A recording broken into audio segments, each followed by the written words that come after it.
Welcome to Sacramento Film Works, where we share with you all things film. I'm Craig DeLuz. And I'm Amy Henry. We're so glad to have you today. We've got an exciting show. We're going to be talking about filmmaking with celebrity guest star Tommy Ross. Sit tight. We're going to be right back. Hold on.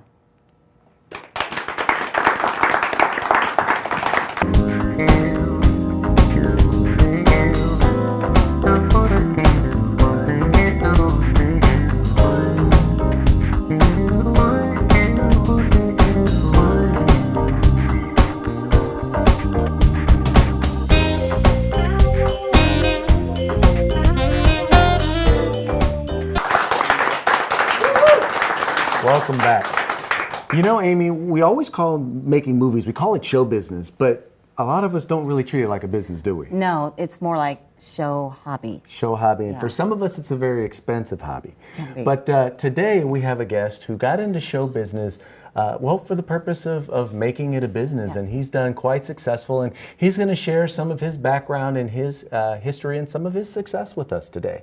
We have with us executive producer Tommy Ross. Tommy, welcome. Thank you. Thank you for having me. Oh, absolutely. Thank you so much for being here.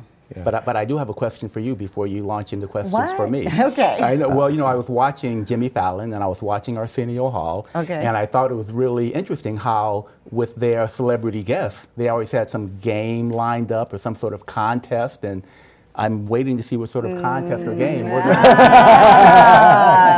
We've got one coming. It's just, you know, it'll be a surprise. Okay. Okay. There you go. So, Tommy, I've known you for years, and I actually know that filmmaking is actually your second career. First career you started was in politics, and I'm curious, how does one go from a career, a very successful career, a political career, into filmmaking? I mean, how does that happen? Well, you know, I've got to tell you, I think it's interesting that a long career with the legislature, in politics, and in the corporate world prepared me exactly for the entertainment world. Let me tell you why. Okay. In the legislature, in politics, half the people that you meet really aren't what they say they are. Maybe a quarter of them can't really do what they say they can do. And what you have to do is to hone in on that 25% that you can align yourself with and get things done. I'm prepared for the entertainment world because it's exactly the same thing. It's all show, it's all image, and I learned how to manipulate, work with that system, work within that process, and get things done. So I felt very comfortable and very prepared with my legislative, political, and corporate background in going into the entertainment arena. So did you always have a heart for filmmaking, or what caused you to want to even do it? Right. I'm one of those guys who, as a kid, I was very, very much into comic books. I'll admit it, Marvel comic books. Oh. My friend, a long-time high school friend, says, "Tommy, you were always a Thor guy." You know, he says, I was a Spider-Man guy. You were always a Thor guy. Okay. So, and this is someone that I've known for like 40, 45 years. Age myself right there. But so I had a fascination and almost a fixation on movies, comics, storytelling. And when I had the opportunity through a friend that I'd met through my wife, my lovely wife Barbara, who's in the audience here, and didn't want me to acknowledge her, but I did anyway. That's right. Through a friend who was a filmmaker, who is a filmmaker, who's a long-time filmmaker. And I spent some time with him and said, you know, I think I want to learn more about what you do, because I want to know if there's any way of taking what you do as a profession, what I'm fascinated by, and what I'm interested in. And I'm always interested in how you monetize things. So how can I take this thing that I like, and how can I make money from it? And so we sort of learned together on how to take, because he was a long-time filmmaker, but not a big filmmaker. Okay. So we said, okay, we're going to take this to the next level. I have a corporate, I have a political background. You have the filmmaking. We're going to combine the two. We tried a project in 1993. It flopped. We had no idea what we were doing. We got sued. We lost a lot of money. It was a lesson. Right. It was a lesson. Okay. We tried it and, okay, we're not going to do that again. But 12 years later, another opportunity came up. I studied, I read. I'm a lifelong learner. And said, this time we're going to do this the way we should do it. You know, we did it before. We wrote the contracts, we wrote the agreements, okay. we wrote the waivers, and the guy who was the subject of the movie said, I don't want to do this anymore. And we said, no, we've got an agreement. And he said, well, no, not really, you don't. And he sued us, and the lawyer said, you're right, you didn't do this the right way. So we said, we're going to do this the right way. Got together with another friend who had written the script, thought it was interesting. Very, very low budget, call it a micro budget project. And I was still working at the time, had a little bit of a few resources to play around with, and decided to produce it. And we just sort of took it from there. What you'll always find, and what I found, is that everybody has an opinion, right? I mean, everybody has, do it this way, do it that way. No, you're doing this wrong. If I listened to everybody, I wouldn't be doing anything. So I'm the kind of person who says, okay, I know what I want to do, I just need people to help me do this. And so I find people who know how to do this. Found a good accountant, very, very important, and found an entertainment lawyer. And with them, as a part of the team, then we had my friend who knew how to make movies. We combined our resources together and went out and made a movie. Wow. So what goes into the mentality? I mean, it's funny, you talked about the idea of you look at things that interest you and you monetize them. Correct. So for many people who are interested in the film, in filmmaking, what goes into the mentality of, I mean, how do you start off thinking, okay, I've got this great idea. Right. What's the process, at least in the very beginning, in terms of how do I get started in the process of thinking, of monetizing it? Right. Well, for me, what I understood very, very early is that it's not just about having the money, because you'll think, well, okay, I need to go find some money. Well, you need to find a product. You need to find a project. You need to find something that you can market. You need to find something that you can have faith in. You want to surround yourself with people, form a team of people who can do what you can't do. I think I'm a good writer, I'm a good manager, but I don't know technology. I know what goes into shooting a picture with a camera. I know a DP. I've been a producer, an executive producer, a sound producer. I've also acted in one of our projects. I did a little cameo, which is going to be my new thing for every project going forward. It's going to be a Stan Lee sort of thing for all you Marvel fans. You know what I mean. But it's a matter of putting together a team of folks, finding a project, getting a good script, putting together some visuals. I've come to understand that it's very important to have good visuals. I don't like the idea of just taking a piece of paper, a script, and sending it to someone. You want to send video if you can. You want to send pictures. You want to send, a one-pager synopsis, package it, and be very strategic about where you send it. There's a Creative Artists Associates, for example, CAA. They actually have a department for unsolicited material.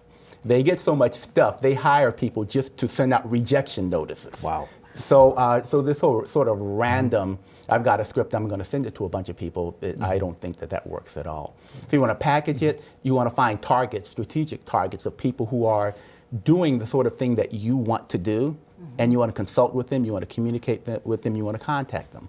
And you try to create some synergy. There is a guy named Peter Hoffman, for example, who is a head of an independent film studio. He was a guy that I found who just admired the fact that I was willing and able to put, some of my own money into a project, because, the basic premise of filmmaking is OPM. You want to use other people's money, when you can. But I thought, well, how can I really, really make a splash? Well, I'm going to have to make the sacrifice and put some funding up.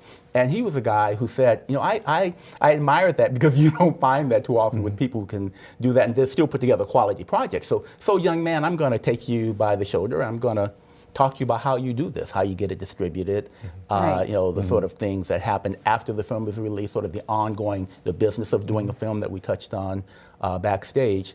So basically, finding a good product, packaging it accordingly, putting together a good team, having a decent lawyer and an accountant, and or someone who's in accounting, and finding people who are in the business of doing the kind of movies that you want to do, and then going out and taking a chance and reaching out to them. Wow.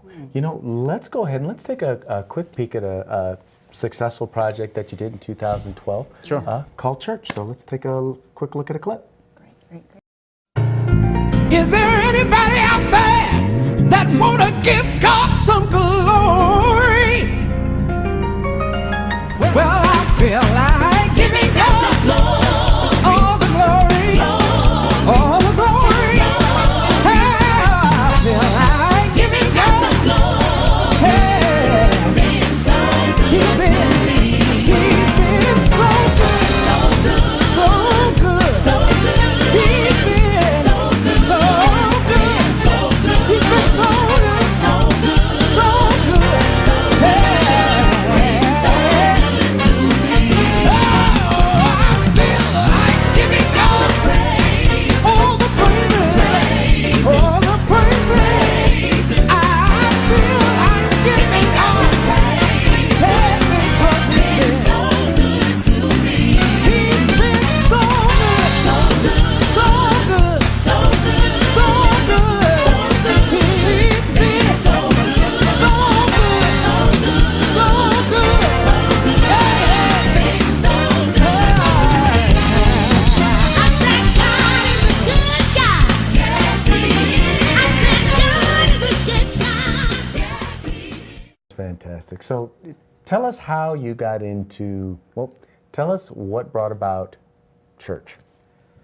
Church is, I believe, an interesting story.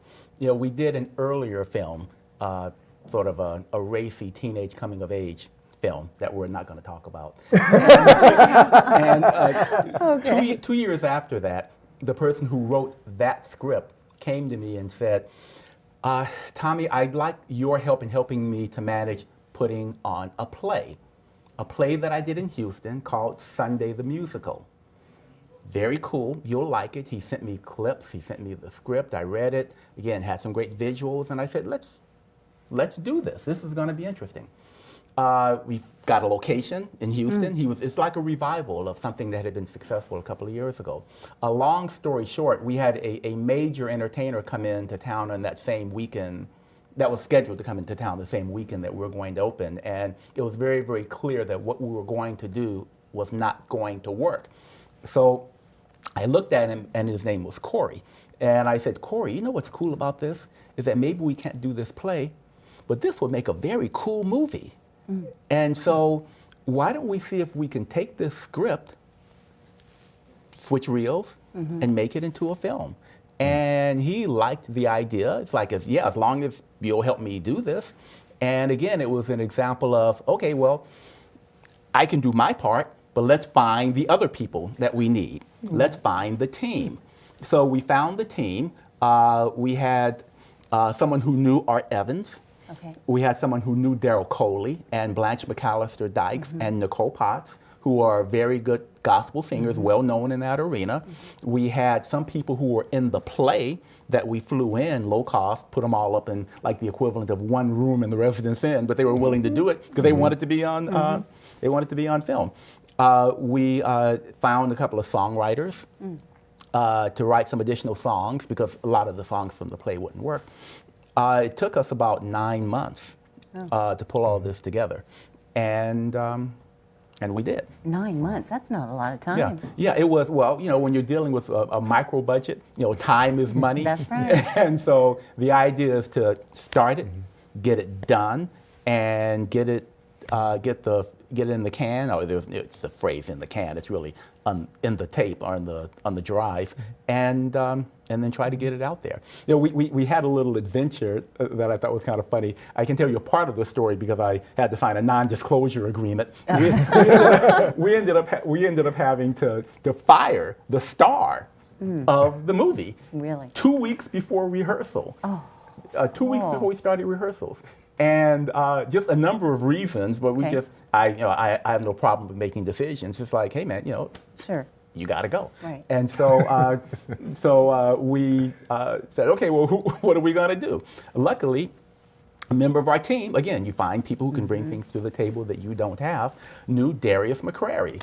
Okay. And I said, Darius McCrary, wait a second, isn't he that guy who was on Family Ties? And but no, Tommy, he can sing. So, okay, well, let's bring him in. We brought him in, had him sing a couple of songs, and I just said, oh, wow, this is very, very cool. So we did an 11-day shoot. And again, there are things that always go wrong on the set. I'm not even going to go into all of the stuff that went wrong. But the biggest thing that went wrong is that Corey, who wrote the script, had sort of a falling out with one of our other partners. Then Corey got sick and couldn't be a part of the post-production. So I had to learn post-production because I had to meet with the editor almost every day for several days, and I'd fly back and forth to Los Angeles. He'd send me footage. Well, here are my choices on my recommendations on how the movie should be put together. What do you want to do? And so I actually had to oversee production, the post-production, and so I ended up being on this executive producer, music supervisor. I did a cameo. I played the lead character's dad in a flashback scene, in 2 flashback scenes, and then my photo is on the wall while he's sort of reminiscing about his father, and he misses his father, and he's looking at a picture of me. And then oversee post-production, excuse me. And so when we finished post-production, I remember sending a copy to my partner who had gotten sick, and I said, this is it. And you better not have anything negative to say about this. Because I did the best I could. So I don't want to hear any negativity. And so, of course, he said, Tommy, this is great. Yeah, because Craig and I mean, we've learned so much just interviewing different folks. And several people have said, sitting in the same seat, I can't take all the glory myself because I had to surround myself with other people. Right. And when you read, as you are an avid reader, when you read from other successful people, that is key. In order to be successful, you've got to surround yourself with people that know what they're doing. We were just talking about that, the 3 of us, about the casting director. Correct. Tell us a little bit about that, your choice. Oh, right. It's with our newest project that we have sort of in development called Erudition. We did a 15-minute short, and there are all kinds of things associated with that. If you want to get into them, we can, as to why we did it the way we did it. And we went through casting. Now, I'm in Sacramento, and for a number of reasons, I wasn't able to travel and to engage in the casting process in Southern California. So they shot the casting sessions, and they meaning the director, the DP, and there were a couple of other people involved, as well as a casting director that we hired. Again, it's a matter of making sure you have the right people who know how to do what you don't know how to do. And so when we went through the casting, I lined up my folks in order, 1, 2, 3. Here's my number 1 guy, here's my number 2 guy for the lead role, and here's my number 3 guy. This is what I want to do. You know, I'm me, so do it my way. And so the casting director said, well, Tommy, hold on just a second. And very professional and very calm about it, and obviously has been doing this for years, said, well, let me tell you why your first choice won't work. And explained it to me in a way that even I could understand. And let me tell you why number 2 won't work, and why number 3 is the choice that we should go with. Because again, keep in mind, this is what I do. And so again, you find people who know how to do what you don't know how to do. And you find people who get done. So he was someone that I knew and someone that I trusted. And he said her name was Phaedra Harris. He said, Phaedra knows what she's talking about. And I said, okay, Phaedra, we'll go with number 3. We'll go with number 3. Tell you what, why don't we take a minute? Let's find out if number 3 worked. Yeah. Let's take a look at the clip. Yeah. Lilith, call Mr. Ramirez and have him come to my office as soon as possible. If he arrives before I do, put him in room 6. Still unable to control your nightmares? The nightmares are getting worse. More real, more vivid. I feel like something's lurking over every corner of my life. If the Son of God were truly among us, protecting him from the evils of this world would be a daunting endeavor. In every dream, I see this clock. It's counting down to something. In my dream, an angel came and said he's here to protect the Son of God. Well, they're about 2,000 years too late for that.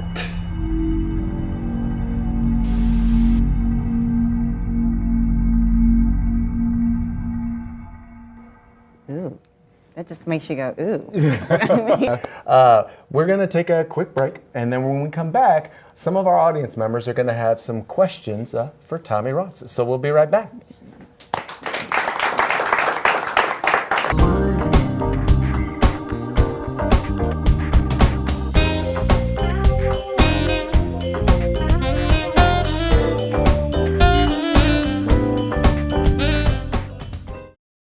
And we're back. We've got some wonderful questions for Tommy from our audience. So we're going to start right on over here. And come on, you can stand on up. And your name, sir? Wally Navarrete. And what is your question? Well, I wanted to ask, you talked a little bit about a project that you found, but how do you go about selecting projects? Thank you. So the question is, how do you select projects? Correct. For me, and again, keep in mind, I have not been in this industry a long time. And so the matter for me was, how do I attach myself to people who are doing projects, who have projects that I can look at? So it was just a question of saying, okay, within my little group, who's got a script, who's got a film project? I know you guys. I know you're not doing anything weird. You've worked with me before, so let's talk about what we can work on together. So my direct answer to you would be to find people who are in this business that you know or who are trying to develop something and work with them on selecting something. Otherwise, you'll drive yourself crazy trying to find something. And your name? Is Linda Marks. And Linda, what question would you like to Hello, ask? Linda. You've talked about a lot of challenges Yes. in filmmaking, and I was wondering what has been the biggest challenge in filmmaking that you've encountered, and how have you overcome it? There's no Steve Martin joke. Just going to age myself again. Old Saturday Night skit. I think it goes back to like the 70s or the 80s. And he was hosting Saturday Night Live, and he said, "So how do you become a millionaire?" Well, first get yourself $1 million. Because it just makes it sound so easy. The biggest challenge in getting anything done is always money. And with this latest project, recognizing the fact that I don't have access to the same resources that I had before, I did a lot of research and found a way to structure a deal so that there is a significant amount of tax benefits that are associated with this project. Basically, again, to make a long story short, if you did what we did before December 31st of 2013, before this law expired, if you have that project in place, anyone who invests in it can write off 100% of their investment against passive income for the year in which the investment is made and the money is spent. So if I can find someone who's got enough money, and I have actually people who are working on this for me, I mean literally people who are out trying to find people who have money that they're looking for something to do with. So it's a question of how you structure it. I mean, if you don't have $1 million, if you can't just get yourself $1 million, then structure your project in such a way as to make it attractive to potential investors. And if there is not a tax benefit to it, then what you've got to do is to put together a strategy, put together a plan that can convince a potential investor that your project has the likelihood of being made and that it has the likelihood of seeing a return of and on that investment. Very few films, as you probably know, make money. But it always depends, again, having a good accountant. And so, we've been able, my wife and I have been able to derive some significant tax benefits from a couple of these projects, while the projects in and of themselves have not been profitable. So if that makes sense. So that would be my answer. Thank you. That's really good information to know. And you've got a question as well. What is your first name? Hi, my name is Casey. Please stand. Hi. Any question? And thank you, Amy. For Tommy, wanted to know, what is your most memorable experience in your long history of filmmaking? I like that in my 5 years of filmmaking. The most memorable thing was actually, I've got to say three. I'm sorry, I've got to say three. The first one was sitting in front of the camera at church and knowing that I was going to be in the movie. This is just so cool, And then you saw it and said, well, that's me. I said, well, that's going to be my new trend. So actually being on the on camera, getting a call from Phase 4 Films and saying, we want to distribute church. We want to distribute church. And we signed an agreement, and it was a very cool agreement. Again, a discussion for another day. And the next was actually getting a call from the president of Green Apple Entertainment. And having him call me as the president of the company and say, well, we want to do a foreign distribution deal for church. And so I sent out a little blast. That's one of my little phrases, is that it was, no matter where you are and no matter what time it is, it's time to go to church. And so now it's no matter where you are in the world, it's time to go to church. So next year, depending on what country you're in, you might be able to see church in a foreign language. So I think those would be the three top moments. So if folks want to follow kind of your projects, do you have a website they can go to? I would recommend that you go to two websites. You can they're actually kind of linked, but I would say go to my own individual company website for consulting, and where you can see all my projects. It's www.pinnaclestrategy.net.